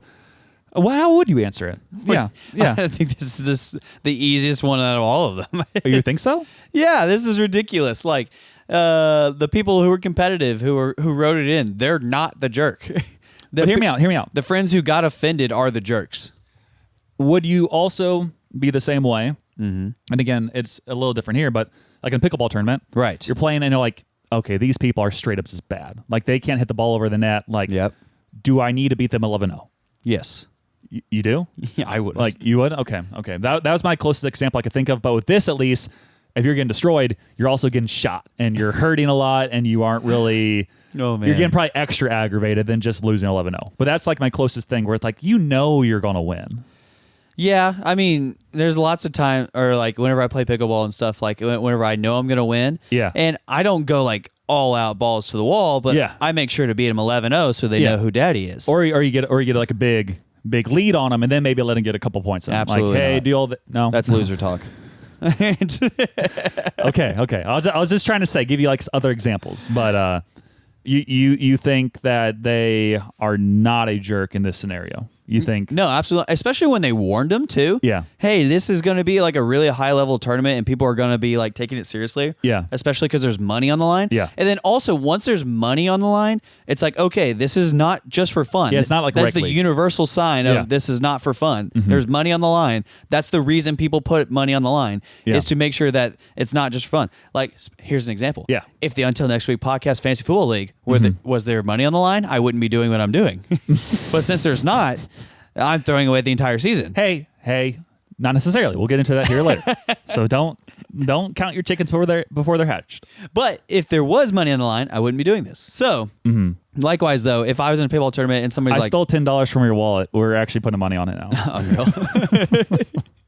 If I was in a paintball tournament, I've never played paintball before. Yeah. And my friends come up to me and they're like, hey, this is going to be a legit like thing. I'd be like, oh, okay. I'm going to try pretty hard and see what happens. But I'm going to have fun just even trying to like competition to me is fun. That's that's why I like running. Yeah. Like I wouldn't say I love running in the sense of, oh, running is fun. I would much rather play basketball or tennis or pickleball or something like that. Yeah. But I'm like, I love competing and I happen to be decently good at running. So I'm like, I want to beat other people and I want them to go home and reconsider their life choices as to why they competed with me. Yeah. Sorry, I'm just. I know which one you're gonna play. Yeah, I want to beat other people. There we go. I couldn't find the button. That's what I think all the time, especially when people. There's one guy. Yeah. Who he will not be named. He won't be named because he challenged me to pickleball, and because he was like, "Oh, are you really that good?" I think you talked about this one time. Yeah. Yeah. And I was like, I mean, I'm pretty okay. And then he's like, "Oh, let's make a wager on it." I was like, "Okay." Yeah, sure. And then I was like, I don't want to beat you. I want to beat you so bad that I want to beat other people. Yes. I want to beat you so bad that you reconsider your life choices. Yeah. Up to this point. That's a good way to put it. Yeah. See, there was something lost on Lindsay and Cole growing up, and it was that attitude right there. Well, especially Cole. Except with Lindsay, though, she did compete at the highest level for running. Yeah, she's decently competitive. Yeah, I would say you got to be kind of competitive if you're going to be a Cole D1 is not athlete. Competitive. Understandable. Yeah. Yeah. I don't know about understandable, but yeah. Well, I'll say understandable because he didn't compete in sports. Yeah, he quit. Yeah. Which is why, like, when he quit running, he had offers to go run, and he's just like, "Nah, I don't want to run." And I was like, that never like clicks to me at all. I'm like, "Are you?" I'd take free money, money, get a bit free money or free too. gear. Yeah, free gear at least. Was he like D1 level or like D2? Arkansas State and UMKC. UMKC might be D1 for running. Maybe, I don't know. Dang. Cole, I know. What are you doing? Well, and he went to UMKC, and they asked him to come run. And they were like, "Hey, come run for us. We want you to run for us. We saw your high school times. Please come run for us." That's crazy. Yeah. I didn't realize that. And he said no. I don't. And I'm like, Cole, that's something else. Just like he just got burnt out on it. I mean, that's what I've seen like multiple times with other people too. Like they're crazy athletes. They're like, nah, I'm good. I don't I'm like, yeah. But you get a person who trains you. So you don't have to work out on your own, which you need to work out anyways. Yeah. And then you get money on top of it and other benefits. And it's not really that much worse for you in the long run because you still need to work out. Man. Yeah. I paid money to play tennis every day for a year so that I could get from not good to great. Yeah. I'm like, I don't understand. So, but that's part of it. Okay. And that's why I'm so mad about manifesting it. Sorry, I wasn't ready for it. But yeah, please vote in the polls, etc. If you Vote think not the jerk. the person is jerk or not the jerk, and we'll let you know in the future. The Friends are jerks. Speaking of jerks, the Chiefs are jerks. Yeah. And I'm going to manifest about it. So manifest. if you guys watched Sunday Night Football this past week, which I watched in our West Wing on the Giants screen this week. So give or take if you're listening on Monday, 8 days ago. 8 days ago, yeah. Which you would have seen the Chiefs play the Raiders at noon this week, and they probably... they're getting Rashee Rice back too. And Brock Bowers is out. Also, Jacoby Myers is out. Just really quick. Rashee Rice. That's people part are of, trying to that's what I'm talking about. Yeah, I'll let you get to it. But yeah. I'll go ahead and get into it. Yeah. So here's what it is. Travis Kelce wore a free 4 shirt. So FRE, the number 4, and Rashee Rice's picture on his shirt saying like he's being wrongly accused or wrongly suspended for the thing that he did. What was that thing that he did, Samuel? He pleaded guilty to 2 felonies. He pleaded guilty to 2 felonies. Did he kill somebody? No, but it was a high-speed hit-and-run crash in Dallas that injured 4 people in March 2024. He was sentenced to 30 days in jails for this incident. And 5 years probation. Yeah, and it says, fortunately, no one was killed in the crash. Yeah. Well, if someone was killed in the crash, so he would not even be, he wouldn't be playing. He would be Henry Ruggs right now. Yeah. He'd be in prison for 3 to 10 years. Yeah. If he killed somebody. He did the exact same thing, and then he drove away. It was a hit and run. That's why he was suspended. That's why it was 2 felonies instead of 1. Either way, so now the Chiefs players are wearing free 4 shirts. This isn't like he was suspended for something that was kind of questionable, like Zeke was. Yeah. Like Zeke should not have been suspended, but that's the whole thing. Deflategate, that was even more controversial than this. Spygate's more controversial than this.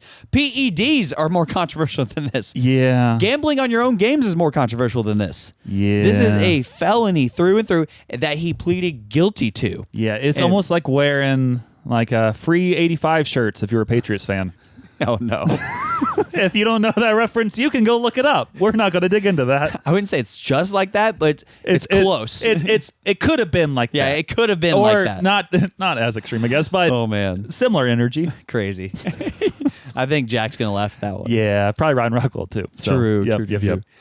The other thing I have about the Chiefs being ridiculous is that according to a UTEP study, University of Texas El Paso, Yeah. Patrick Mahomes I saw this too. since 2015 to 2023 Yeah. has received 45% more roughing the passer calls in his favor in that time. And they spike specifically in high leverage or high profiled games. Yeah. And also this past week they became there was something I saw like the first or the second team in 55 years to receive 0 penalties in a game, and then they went back and they pointed out 7 different penalties that should have been called on the Chiefs. Yeah. And then also the one of Jared Goff catching the receiving touchdown. First off, it was a penalty, yes. Yeah, he was. Yeah. But what happened was they didn't call a penalty, and then the refs get together, throw a flag. About 2.5 minutes later, Dan Campbell comes out and says, "Hey, what's the flag on? Where did that come I from?" thought they called it pretty quick. No. Okay. So okay. they get together, they talk about it, then they throw the flag, and then Dan Campbell comes out and goes, "Why was there a flag thrown?" And they say, Taylor told me to. New York buzzed down and said that we needed to throw a flag on that play, which is against the NFL rules. New York told them to throw a flag? You can't review penalties or non-penalties. That's the thing. That's crazy. Yeah, Wait, so- so they weren't going to call anything, and then New York's like, you got to call. Yeah. They don't do that when the Eagles jump early. So here's the thing. Somebody's lying here because the official after the game said, "I never said that." Dan Campbell said, "This is, quote, what he said to me." New York called down and said we need to throw a penalty on that play. So somebody's lying, and I'm going to say I don't think it was Dan Campbell. Dan Campbell's on the Lions. Yeah, he is on so the I mean, Lions. it's against him. Is the lion? I just don't know what incentive he would have to lie about that. Because people trust him. Yeah, I guess. Yeah. And so that, and then also the Patrick Mahomes was not called for taunting after Brian Branch, he let up a little bit as Patrick Mahomes ran in a rushing touchdown, and he didn't like lay him out. And then Patrick Mahomes spins the ball like in his face, points at him, does the flexing thing like that towards him, and then runs off. I'm like, He's like, that's taunting. He's like, I should have crushed you. I wish I would have hurt you then. That's why they got in a fight after the game, because Patrick is being a schoolyard bully boy, and that Brian Branch should have laid him out. And killed him. I don't know about that. 85'd him. No, I don't know about that. That's crazy. Now, who's the controversial one now? I said nothing. Rob Gronkowski's number 85. Or he was 87. Yeah, he was 87. Yeah, sorry. George Kittle's 85. There we go. That's George Kittle. But you got to grow out your hair and work on a farm in Iowa. Dang it. That's a George Kittle. All of which, what I'm saying is, the Chiefs are getting favorable calls, and we all know it. It's just getting ridiculous to this point. And if nothing else, they're getting the benefit of the doubt on every single game and every single play, every single call, and it's getting tiring. And I'm tired of it. And that was Dane's Manifesto Part 86. I'm glad it wasn't 87. Or 85. Yeah, or 85. Sam's little known facts, out of the box and off the tracks. Oddball genius that knows about tax. Sam's little known facts, and he never listens to Jack or Ryan or... As we're coming up on the Devil's Holiday, Halloween, I decided to do some Halloween-related facts. Hopefully these are pretty little known to you. One of which is maybe kind of understandable. It says Halloween is the second highest grossing commercial holiday in the U.S., just behind Christmas. Americans spend billions, with a B, on costumes, candy, and decorations each year. Billions? It says billions, which is understandable. Crazy. I mean, people like to pay $30 on a cheap costume or whatever else. Or 50 or 60. I don't know. I don't buy those costumes. Or the most. This says Illinois grows more pumpkins than any other U.S. state. The town of Morton, Illinois is even dubbed the pumpkin capital of the world. Wow. Yeah, I wonder what their people look like. It says in the 1940s, trick-or-treating was nearly banned, bring it back, due to sugar rationing during World War II. Oh. It didn't become widespread again until the 1950s. That's understandable. That's interesting because, like, they were sending sugar overseas, I guess. Yeah, I mean, there's a lot of stuff they had to ration and everything else. Oh, and yeah. It's like, we don't really need to give all these kids all this candy. But, you know. We don't need to do anything. No, we got to keep them depressed during the war. No True. candy or trick-or-treating for you. Nothing for you. Yeah. Peasants. This is kind of cool, and I think this one might be true. It says owls were once thought to be witches in disguise. They are. Hearing an owl's call on Halloween was considered an omen of death in medieval Europe. That's crazy. Yeah. That just means there was a mass murder around. Yeah. So that was 4 of them. And then for the last one, in Alabama, it's illegal to dress as a priest or a nun on Halloween. The law is still on the books and considered a misdemeanor. Wow. Yeah. So, Well, just you so know, it's illegal to marry your cousin in Alabama, but not in New York. what if we're... Because it's Wait, a it's not illegal? It's not illegal in New York. Unless you're wearing a priest or a nun costume on Halloween. You can't marry your cousin in that scenario. But Well- they might look, I mean, they're like, it's okay. Close enough. Yeah. So Well, that's because it's a problem in Alabama. that's It's not a problem in New York. Yeah. But I think we'll just keep moving. Sam on. has little no facts. And now It's time for Jokes with Jack. Dane, what do you call a man with a rubber toe? I don't know. Roberto. Roberto? Happy Hispanic Heritage Month. That's crazy. And now it's time for So Jack's jokes suck. Jack told me this, I think like this past week. It's like, yeah, if my wife knew the jokes I was sending in, I'd probably get in trouble. Well, clearly she needs to listen more. I mean, who knows? Maybe I'll talk to her this next week when I'm visiting them. So True. it'll be interesting. We'll see. In the meantime, we have some Spotify responses, one of which was from Jack Holmgren on episode 145, where he said, so I guess I'm being censored for my original comments, but Dane isn't held to the same standard.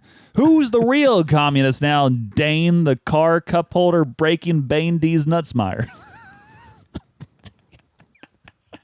That's crazy. He said censored. That's because he brought up something inappropriate. And we told him to change the comment, and then he didn't. well, he didn't he referenced stuff, but we don't know the context. We know the context. No one else knows the context. If you want the context, you got to reach out to Jack or give $1 a day to Dane. $1 a day to Dane. And then you get all the answers. Episode 146, we had a few different comments. Starting out with Allie Hoopy. She put, Samuel, please try to reason with Dane.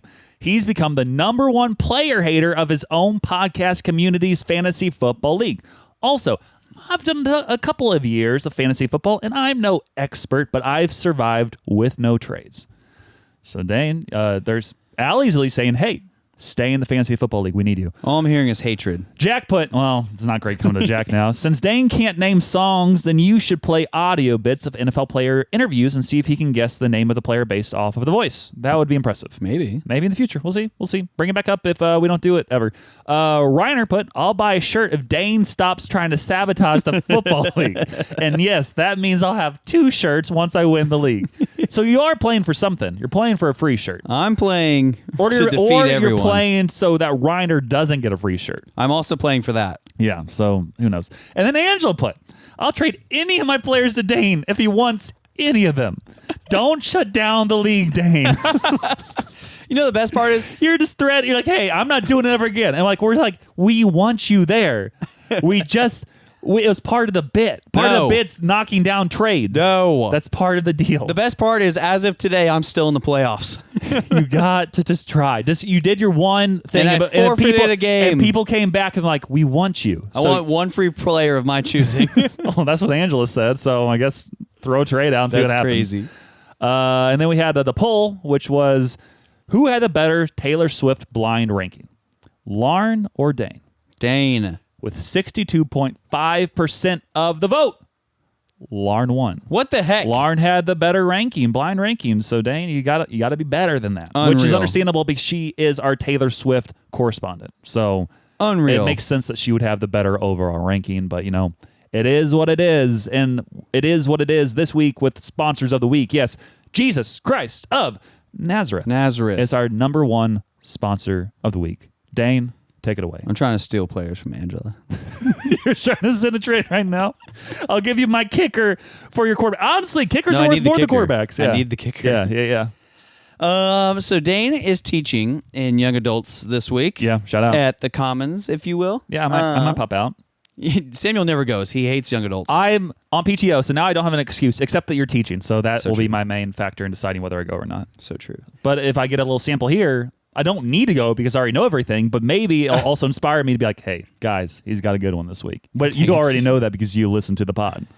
So I don't have it complete yet. I have the intro kind of written so far. So hello, which I don't. I'm Dane. I don't even have it pulled Okay. up at all. I don't have it pulled up at all. I'd have to log into my church email. Yeah. But so it's over Proverbs 3:11 and 12, which is my son, do not despise the Lord's discipline or be weary of his reproof. For the Lord reproves him whom he loves, as a father the son in whom he delights. So it's all about the Lord's discipline this week. And so I started out by being like, hi, my name's Dane. If you haven't met each other, I work for Hill City, blah, blah, blah.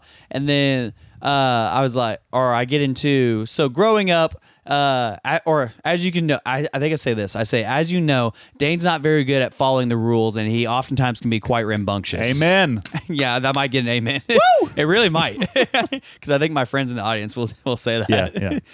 And then I go, I am rambunctious, but however, I am not the most rambunctious person in my family.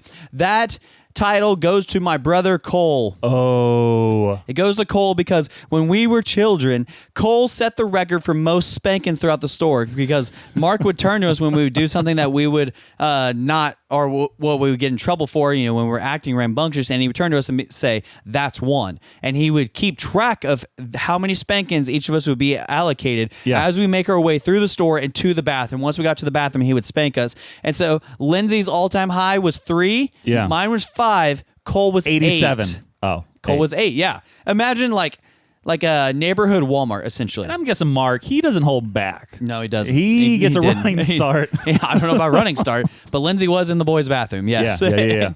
And so he would give them out pretty liberally, too. And so Cole got 8, but that's not even my favorite punishment that Cole ever got. I think you guys have heard this, but I'm going to tell this story on stage. Say it.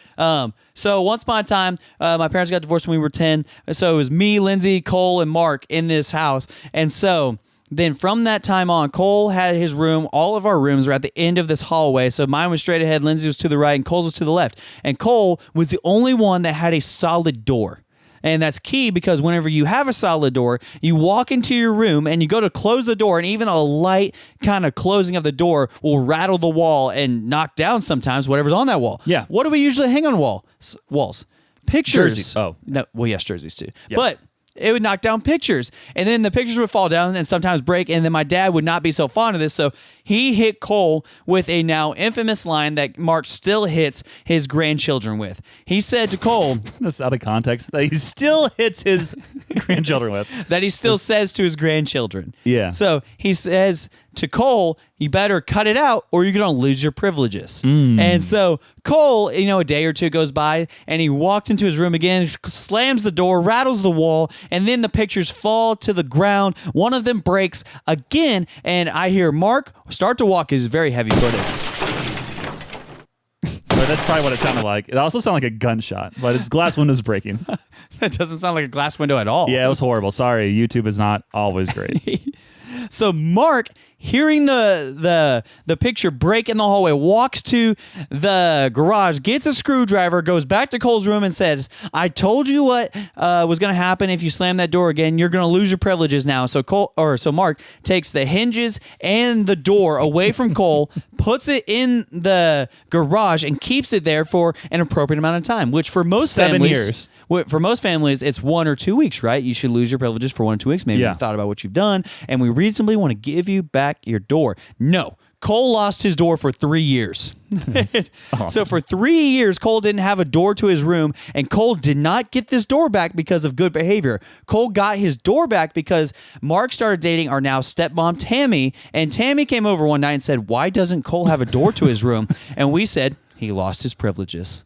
And so Cole got his door back, but likewise, our loving Father in heaven will discipline us. And in fact, like, it is kind of a sign that you are the Lord's child whenever you are being disciplined by the Lord. The Lord does not discipline those who he doesn't love. He actually disciplines those he does love. And this is actually quoted in Hebrews here. I had to pull up the Bible again, but because I had to pull up two separate sides of it here. And so in Hebrews, if I found it, Hebrews 12, if you go there, it talks about it, quotes Proverbs 3, where it's starting in verse 5, it says, "And have you forgotten the exhortation," or like encouragement, "that addresses you as sons, my Lord," quote, or my son, quote, "Do not regard lightly the discipline of the Lord, nor be weary when reproved by him, for the Lord disciplines the one he loves and chastises every son whom he receives." It is for discipline that you endure, God treating you as sons. For what son is there whom the Father does not discipline? If you are left without discipline, in which all have participated, then you are illegitimate children and not sons. Besides this, we have had earthly fathers who disciplined us, and we respected them. Or shall we not much more be subject to the Father of spirits and live? For they disciplined us for a short time, as it seemed best to them. But he disciplines us for our good, and that we may share in his holiness.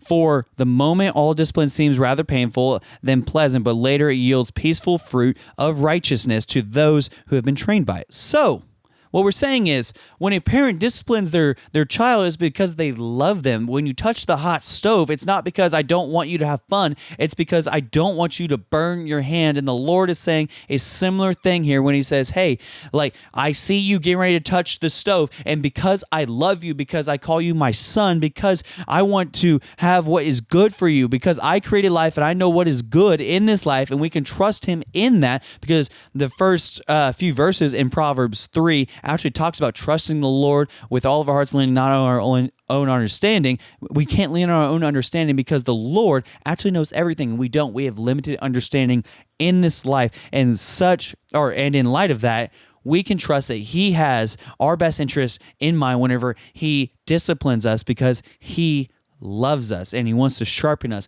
and his sharpening oftentimes feels like a refining fire instead of a spa day.